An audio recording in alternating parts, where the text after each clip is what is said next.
Bienvenidos sean una vez más mis futuras ánimas a mi cementerio de cuentos.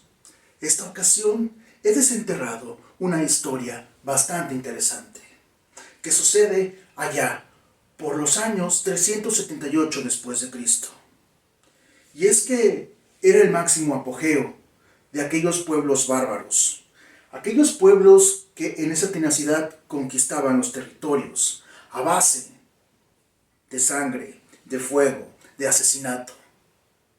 Es aquí cuando en los fragores de la batalla nace un personaje, un general, como muy pocos los ha habido para el pueblo visigodo. Estos pueblos que tenían justo estas vertientes, y una de esas vertientes eran justamente los godos. Nace en el 376 Alarico, un joven que desde muy pequeño, siendo un bebé, sus canciones de cuna eran prácticamente los fragores de la batalla. Las espadas chocando con los escudos en sonidos metálicos. Se oía que rodaban las cabezas y las extremidades.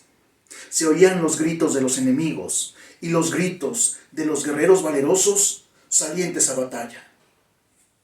Es así como Alarico nace y tiene por profesores militares a los mejores estrategas, quienes le enseñan batalla cuerpo a cuerpo, el tiro con arco, ciertas emboscadas y manejos de comandancia militar que le hacen un joven notable. A los 24 años ya era todo un experto en las artes de la batalla y se convierte, por elección de sus propios guerreros, como el líder máximo, como el general, que irá al frente de estas batallas de los godos. Cierto es que de los peores enemigos a vencer era el ejército de Roma. Y es que se tuvo muchas desavenencias con este imperio a cargo del emperador Teodosio, quien en el año 396 fallece, dejando a Roma dividida en dos, la parte de Oriente y la parte de Occidente. La parte de Oriente se la deja a su hijo Arcadio, y la parte de Occidente se la deja a su hijo Honorio. Se tuvo ciertos problemas porque en el año 400 no le pagan un dinero muy sustancioso que Alarico, a base de negociaciones y a base de no entrar en rencillas, porque sabían del poderío militar de este ejército godo, y más que nunca, al mando de Alarico, no querían ese tipo de batallas. Sabían de lo que era capaz, sin embargo el pago no llegó. Es entonces que Alarico comanda una misiva para, a través de la península de Italia, empezar a rodear a Roma. Y es justo cuando, a través de año y medio y estar poco a poco estrangulando a los ejércitos de Roma, deciden pagarle. No solo eso, sino entrar en una especie de alianza. Y lo que pasa es que Honorio llama a una alianza, a un pacto, a Alarico, para poderle quitar el otro territorio a su hermano Arcadio, que no hubo necesidad puesto que éste muere. Posteriormente, se hace la misiva, y es que ya se tenía en consideración a Alarico como un gran enemigo a vencer. Un soldado, otro gran general de nombre Estilicón, se alía con Alarico. Y es entonces que empiezan a convocar a una especie de tregua que terminó en guerra, porque una vez más Honorio subestimó a Alarico. Se le tenía el pago de unos 1800 kilos de oro, que simplemente se deslindó Honorio, lo que causó la furia de Alarico, y esta vez decidió ir con más saña. Formó a sus ejércitos y entonces emprendió una misiva. Aunque pareciese impresionante, doblegó a las huestes, a los ejércitos romanos, en no más de 6 días. Al término de esto, Alarico pidió una simple dote, una simple ofrenda, que consistían en 4.000 libras de oro, en 10.000 de plata, en 400 de pimienta, y se le pagó. Cuando Alarico vio este gesto, fue a visitar a Honorio para pedirle una pequeña porción de todo el inmenso territorio que era Roma. Una vez más, Honorio lo desechó en estima, lo subestimó y no le cumplió la parte del pacto, por lo cual Honorio pagaría serias consecuencias.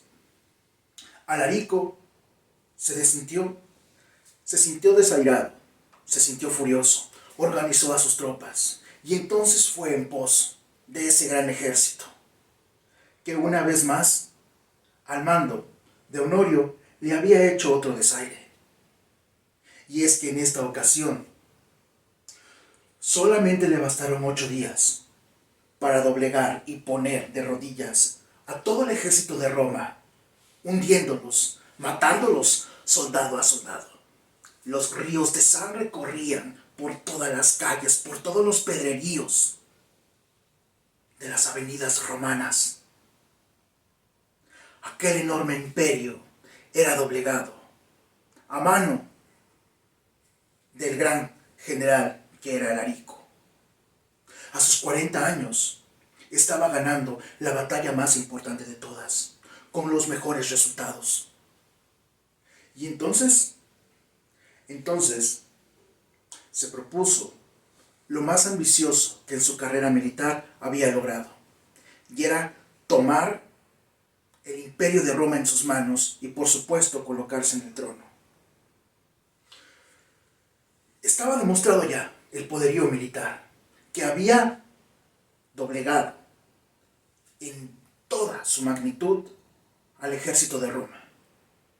Y es entonces que emprende varias misivas. Sin embargo, la carrera de este gran general se vio opacada por una enfermedad, la malaria, quien se lo llevaría a su no más edad de 45 años, se calcula. Pero los visigodos sabían que su cuerpo era parte fundamental de un gran trofeo, a lo cual estaría dispuesto a hacer lo que sea a Roma para obtenerlo y poder así humillar en una forma al pueblo visigodo. Así que se le hizo a través de muchos llantos, en medio de mucha pesadumbre, uno de los funerales más magnánimos que se haya tenido en los registros de la historia. Y es que en el río de Bucenso, o Italia, grandes tropas que llevaban esclavos hicieron un trabajo para hacer una frontera, para hacer una barrera y poder, a base de mucha madera, de muchos soportes, cortar el flujo del río y desviarlo hacia otra dirección, dándole tiempo a muchos esclavos para hacer un enorme orificio, donde todos estos tesoros, donde todas estas fortunas que le cobraba en negociaciones Alarico a Roma, mucho de eso se dice fue enterrado con este rey, con este general, Alarico. Se le hicieron los eventos fúnebres. Se le enterraron con muchos de estos tesoros, para después volver a tapar de tierra todo lo que se había sacado. Levantar el flujo del río y entonces volver a su cauce normal, escondiendo para siempre el paradero de la tumba de Alarico. Así es como este gran rey, trenzado en barba y melena, con un excelente tiro en arco y una excelente trayectoria militar, muere en ese evento fúnebre. Hoy día no cesan las leyendas sobre aquel gran tesoro del pueblo visigodo, de aquel gran tesoro del rey Alarico, que el mismísimo Hitler, Adolf Hitler, mandó una comitiva para poder localizarlo. Y fin de la historia, mis futuras ánimas. Literatura a recomendar: La Ilíada de Homero. Comprenderán cuáles eran los dotes y los avistamientos y las costumbres militares de la antigua Grecia, que después fue convertida en Roma. Hasta entonces, hasta la próxima historia. Me despido.